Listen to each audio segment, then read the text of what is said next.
Later.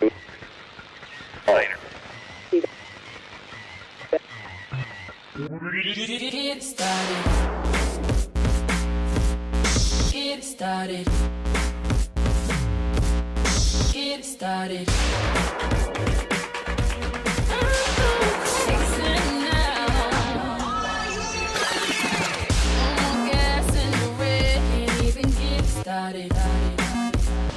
Normally don't talk about my past, and I just wanted to do like a little biography. It might be a little long, so if it becomes too much for you, you can always just go ahead and click away from it. I won't think any less of you. Anyway, I was pretty much born an only child, and I grew up in Chicago. I stayed there for 24 years, which is basically, well, it is my whole life. I stayed here my whole life, and I still stay here. It's actually where the majority of my family stays. We're spread out all over the place. Let me see. I am also grew up without a father.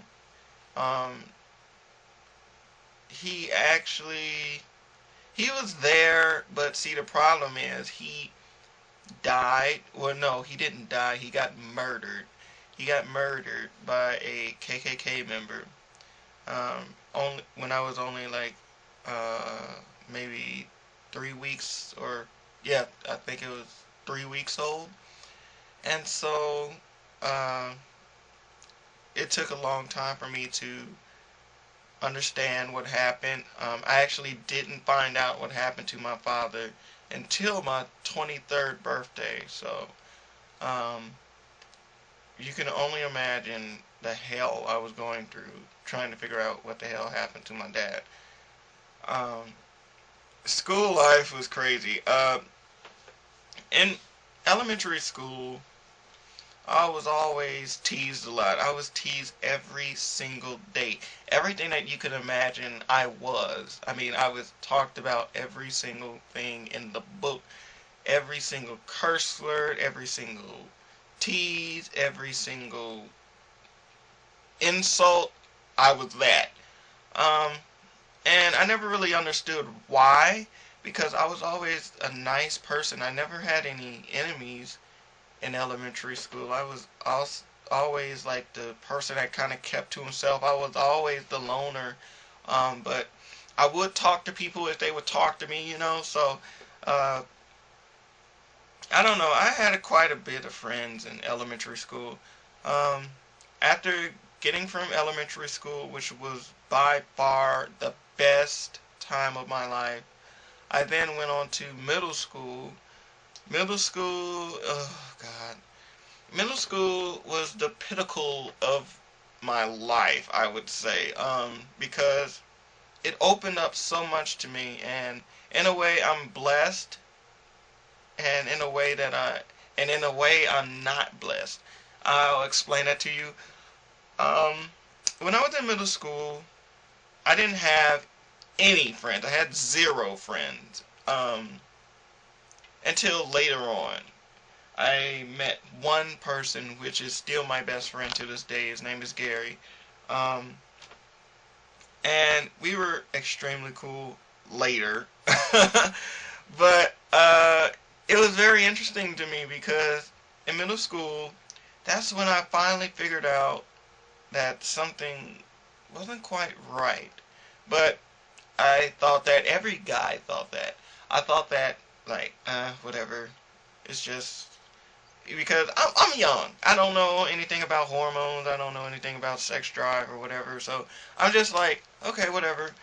At that time in middle school, everyone was just talking about sex, this, sex, that. And the funny thing about it, no one was really, really sexual. They were just kind of like, you know, kids, you know, anyway. So, I guess I put on the image of being gay, I guess.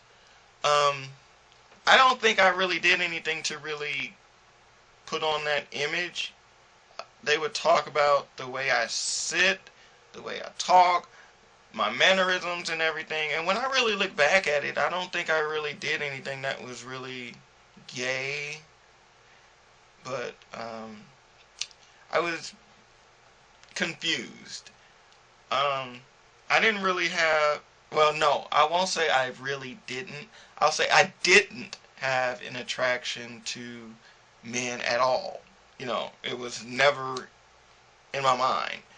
But I think people thought that because they've never seen me with a girl or a girlfriend. I was very, very secretive. I did have a girlfriend back then, but I was extremely secretive to who I would tell because I didn't want a lot of people in my business. Because my whole thing is, if you let too many people know who you with, they'll just completely mess you up. And I was very paranoid back in middle school. I was so paranoid and confused. But I was also a brainiac. I was extremely smart. Then I had moved to Zion, Illinois, where I was into being a Muslim. I actually grew up as a Muslim, and that was by far the hardest thing in my life to do.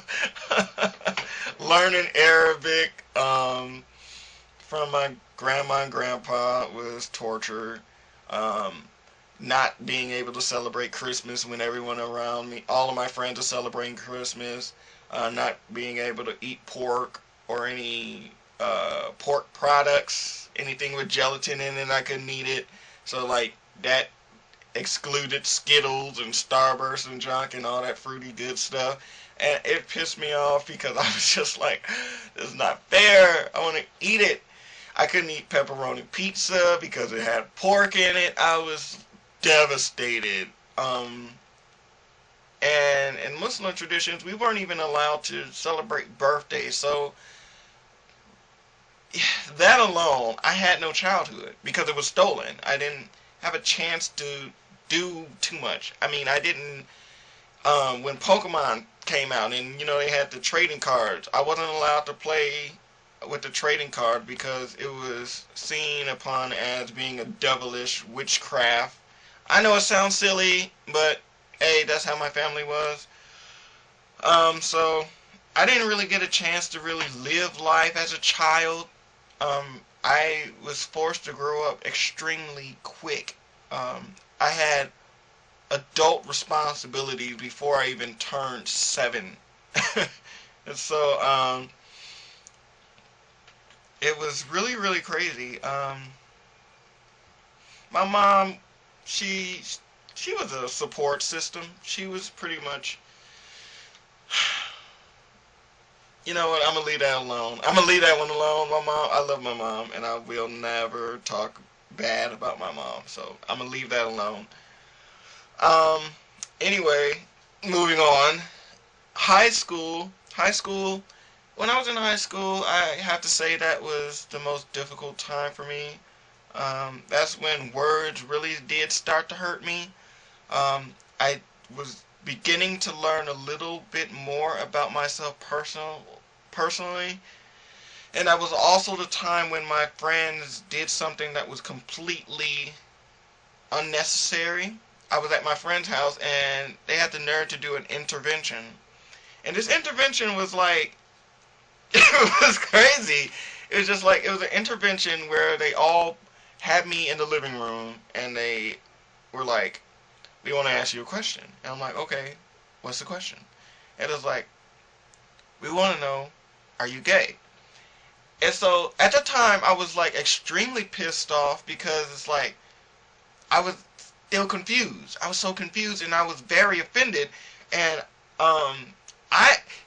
myself, I knew something was different, but I was so completely in denial. I was like wanting to believe that it was wrong because at that time I was making the conversion into Christianity, and in the Bible and in the Holy Quran they teach against homosexuality. And I was trying to tell myself that this is a satanic act. I will not do this. I will not be this way. And I kept drilling it in my head, and I was like completely in denial. And I was telling people, no, I'm not that way. What's wrong with you?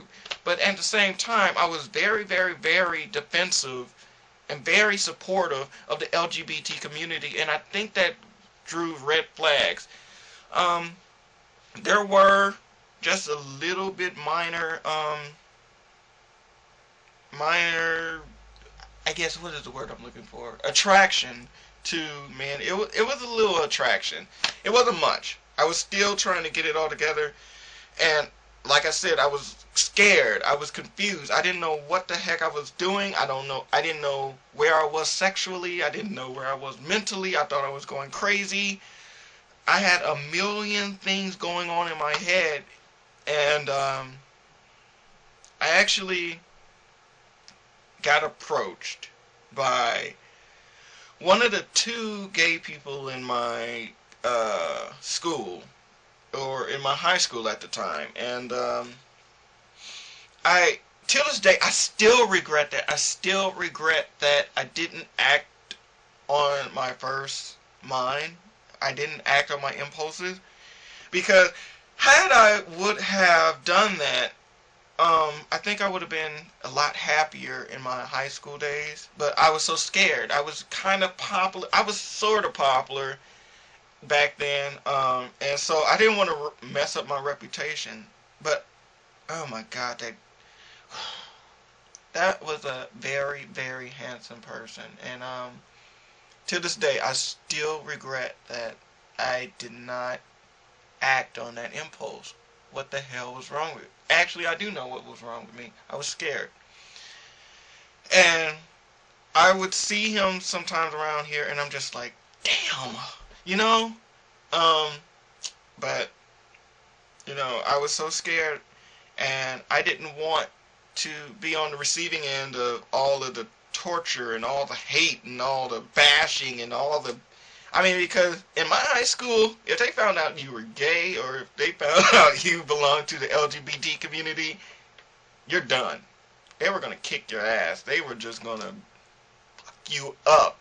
I had to censor myself because but they would totally mess you up. They would jack you up, seriously. So I was extremely reserved about my sexual orientation. When my friends would talk about their whole things and their sex life and what girl they were messing with and, you know, everything, I was very reserved. I was like the person that would be like, okay, cool, yeah, man, you know. But I've never been the one that was very masculine, or as I would say, masculine. Excuse me, I'm sorry.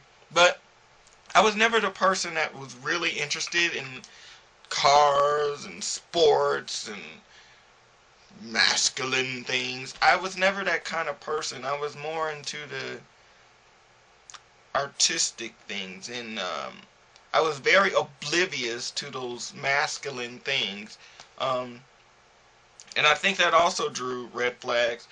And it took me so long to accept what I am. And I didn't accept that until now. And when I finally did accept it, I went through chaos and torture with my family. It was like, oh my God. You guys just look at some of my old videos, seriously, because I cried. I went through so many mental issues going through this whole sexuality thing, trying to find myself in my mind and getting beat up by members of my own family. I'm not going to say their names because that's bogus, but I would just by members of my own family, and I was actually hospitalized because I had went completely nuts. I had went completely crazy. I didn't know what I was going to do. I was afraid. And to this day, I'm still battling, trying to be comfortable with who I am. I am a little bit happier, but I found that it's not always best to let everyone know what's going on with you. So, I don't know. I've grew up to be such a creative and reserved person.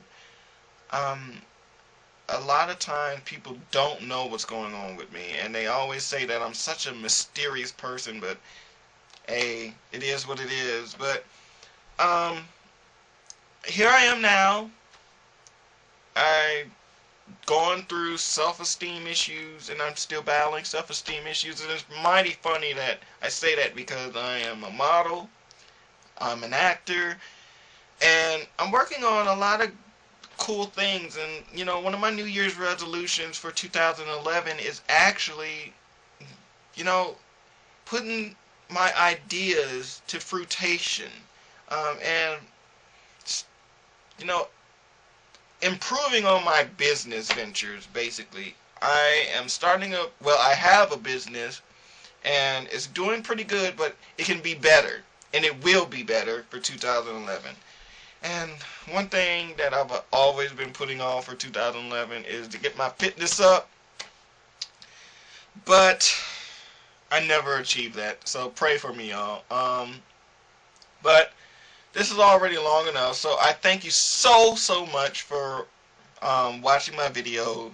Continue to watch them, subscribe, tell your friends, do whatever you got to do, and that's it for now. But peace, love, unity, respect. I'm out.